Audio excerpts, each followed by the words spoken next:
Deal کا وقت گزر رہا ہے، ایران کو دیر ہونے سے پہلے سنجیدہ ہونا ہوگا۔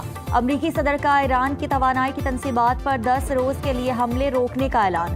Social media platform Truth Social پر جاری بیان میں ٹرمپ نے کہا کہ فیصلہ ایرانی حکومت کی درخواست پر کیا، حملے 6 اپریل کی شام تک نہیں کیے جائیں گے۔ ایران کے ساتھ جاری مذاکرات مثبت سمت میں آگے بڑھ رہے ہیں، حالات اس کے برعکس نہیں جیسا کہ بعض میڈیا رپورٹس میں دعویٰ کیا جا رہا ہے۔ غلط معلومات پھیلائی جا رہی ہیں۔ کابینہ اجلاس سے خطاب کرتے ہوئے امریکی صدر نے کہا، ایران معاہدے کے لیے بھیک مانگ رہا ہے، امریکہ کے ساتھ ڈیل چاہتا ہے۔ ایرانی مذاکرات کار بہت عجیب اور ذہین ہیں۔ ایران معاملات کو سنجیدگی سے لے ورنہ جنگ کو 4 سے 6 ہفتوں میں انجام تک پہنچا دیں گے۔ نیٹو نے ہماری کوئی مدد نہیں کی، امریکہ کے مقابلے میں برطانیہ کے طیارہ بردار جہاز کھلونے ہیں، نیٹو کو کاغذی شیر قرار دیا۔ واشنگٹن کا لہجہ اب بدل رہا ہے، پہلے وہ ایران سے غیر مشروط طور پر ہتھیار ڈالنے کا مطالبہ کر رہا تھا، بدلتا امریکی لہجہ شکست کا اعتراف ہے۔ ایرانی وزیر خارجہ عباس عراقچی کا رد عمل، کہا امریکہ اپنے جنگی مقاصد میں ناکام ہو چکا، واشنگٹن اسرائیل کی خاطر ہر حد تک جانے کو تیار ہے، ہم نے چین، روس، پاکستان، بھارت اور عراق جیسے دوست ممالک کے جہازوں کو آبنائے حرمت سے گزرنے دیا، دشمنوں کو آبنائے حرمت سے گزرنے کی اجازت نہیں دیں گے۔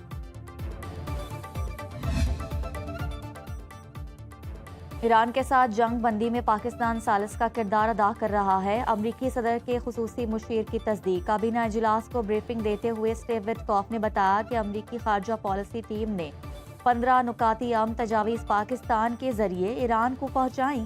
ایران کے ساتھ مثبت بات چیت سہولت کاروں کے ذریعے جاری ہے، معاملات کی حساسیت کی وجہ سے اس کی تفصیلات نہیں بتائی جا سکتی۔ امریکی وزیر خارجہ مارکو روبیو نے ٹرمپ کی تعریفیں کو پل باندھ دیے، کہنے لگے کہ ایران کا مقابلہ کرنے پر دنیا کو امریکی صدر کا شکر گزار ہونا چاہیے۔ ایران کے پاس ایٹمی ہتھیار ہوتے تو وہ لاکھوں امریکیوں کو مار دیتا۔ ایران کا میزائل پروگرام خطے اور دنیا کے لیے خطرہ ہے۔ ایران نے 15 نکاتی امریکی تجاویز کا باضابطہ جواب بھجوا دیا۔ امریکی تجاویز یک طرفہ اور غیر منصفانہ ہیں اور صرف امریکہ اور اسرائیل کے مفاد میں ہیں۔ ایرانی میڈیا کے مطابق ایران اب امریکہ کے رد عمل کا انتظار کر رہا ہے۔ ایران نے ثالثوں کے ذریعے تجاویز کا جواب بھجوایا۔ ایک ایرانی عہدیدار کے حوالے سے ایرانی میڈیا کا کہنا ہے کہ پاکستان کے ذریعے ملنے والی امریکی تجاویز کا تفصیلی جائزہ لیا۔ ایرانی عہدیدار کے مطابق پاکستان، ترکیہ، امریکہ اور ایران کو قریب لانے کی کوشش کر رہے ہیں۔ سفارتکاری کا عمل رکا نہیں، امریکہ حقیقت پسندی کا مظاہرہ کرے تو راستہ نکالا جا سکتا ہے۔ مشرق وسطی میں امن کے لیے پاکستان فریقین کے ساتھ مسلسل رابطے میں ہے۔ امریکہ اور ایران کے درمیان بالواسطہ مذاکرات بذریعہ پاکستان پیغامات کی صورت میں جاری ہیں۔ نائب وزیر اعظم اسحاق ڈار کا سوشل میڈیا ایکس پر پیغام، کہا کہ امریکہ نے 15 نکات ایران کے ساتھ شیئر کیے جن پر غور کیا جا رہا ہے۔ پاکستان خطے میں امن اور استحکام کے فروغ کے لیے پرعزم، کشیدگی کے خاتمے اور پائیدار امن کے لیے ہر ممکن سفارتی کوششیں کر رہا ہے۔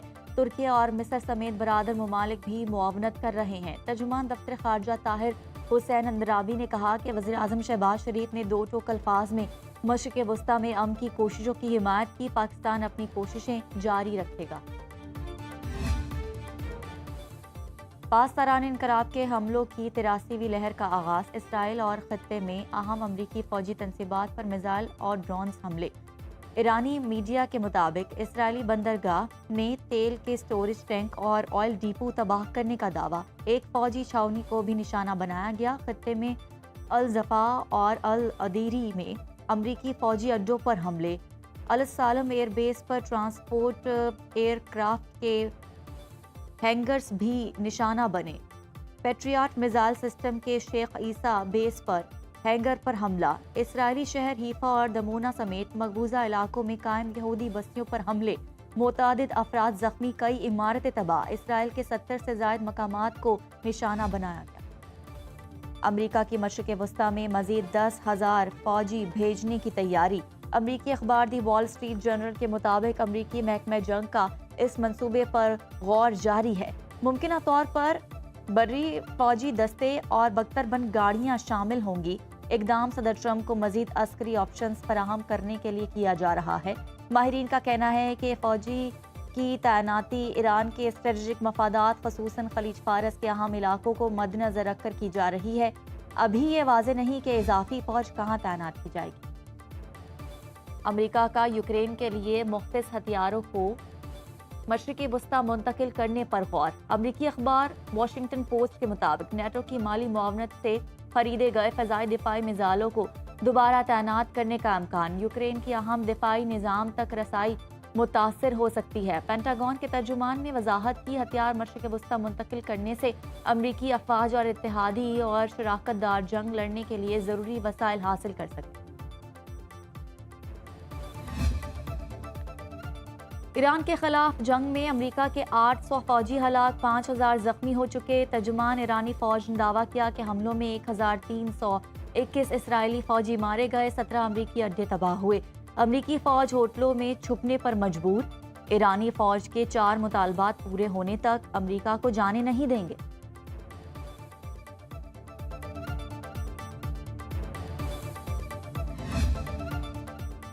ایران پر حملوں نے خطے کو شدید بحران سے دوچار کر دیا۔ ترک صدر رجب طیب ایردوان کا کہنا ہے کہ ایران کے خلاف شروع کی گئی جنگ نے خطے کو خون میں ڈبو دیا۔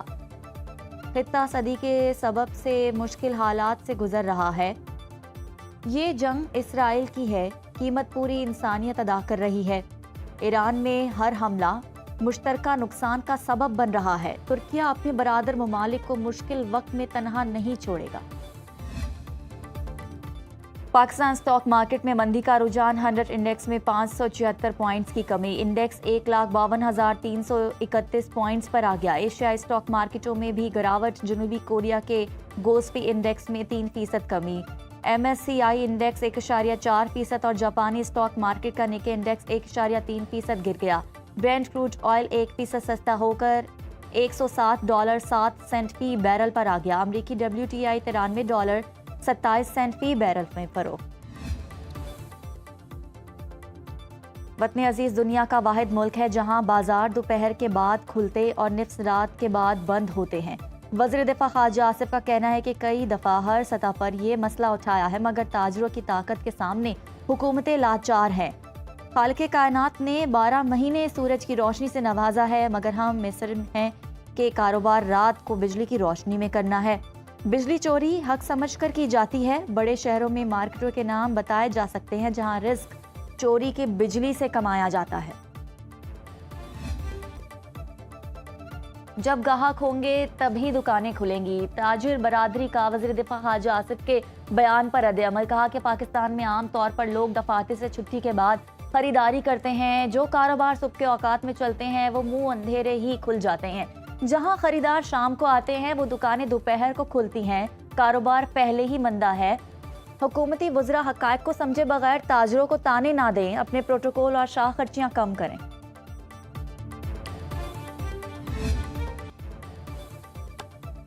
کفاش شہری پلان کے تحت وفاقی اور صوبائی سرکاری دفاتر میں جمعے کو ورک فرام ہوم پالیسی کا آغاز۔ ایندھن بچت اور ذمہ دار گورننس کے تحت ملازمین کو گھر سے کام کی ہدایت، صرف ضروری دفاتر میں محدود اسٹاف موجود۔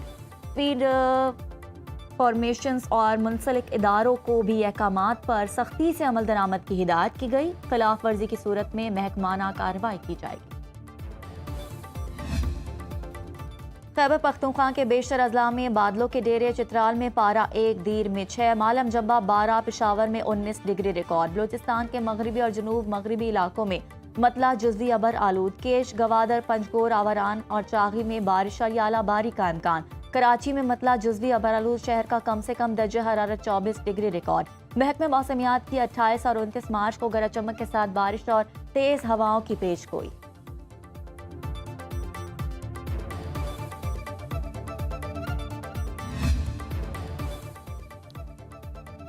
190 ملین پاؤنڈ کیس 31 مارچ کو سماعت کے لیے مقرر۔ اسلام آباد ہائی کورٹ کے رجسٹرار آفس نے بانی P T I Bushra be be کے مقدمے کی کاز لسٹ جاری کر دی۔ چیف جسٹس سرفراز ٹوگر اور جسٹس محمد آصف سماعت کریں گے۔ عدالت نے نیب کی درخواست پر بانی اور بشرا بی بی کے وکیل سے جواب طلب کر رکھا ہے۔